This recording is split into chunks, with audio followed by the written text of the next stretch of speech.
أعوذ بالله من الشيطان الرجيم. بسم الله الرحمن الرحيم.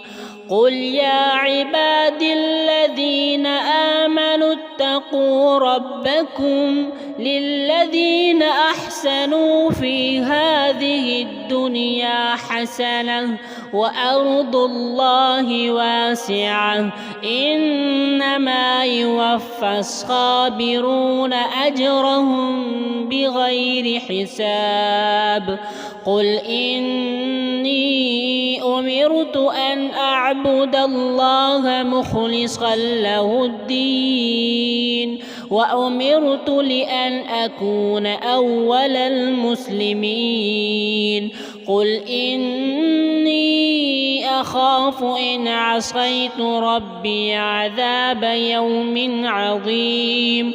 قل الله أعبد مخلصا له ديني فاعبدوا ما شئتم من دونه. قل إن الخاسرين الذين خسروا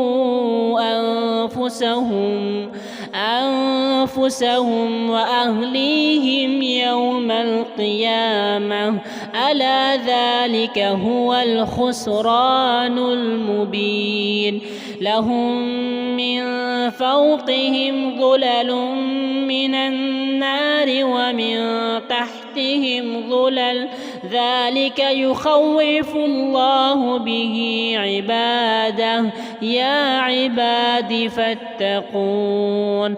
والذين اجتنبوا الطاغوت أن يعبدوها وأنابوا إلى الله لهم البشرى. فبشر عباد الذين يستمعون القول فيتبعون أحسنه أولئك الذين هداهم الله وأولئك هم أولو الألباب.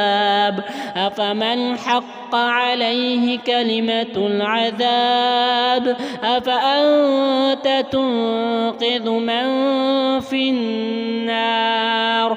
لكن الذين اتقوا ربهم لهم غرف من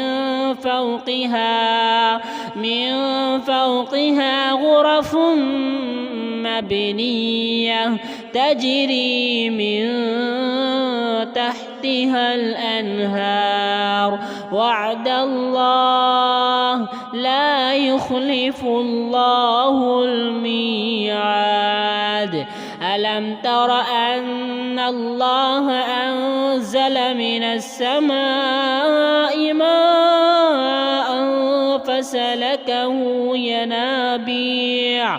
فسلكه ينابيع في الأرض ثم يخرج به زرعا مختلفا ألوانه ثم يهيج فتراه مصفرا ثم يجعله حطاما إن في ذلك لذكرى لأولي الألباب.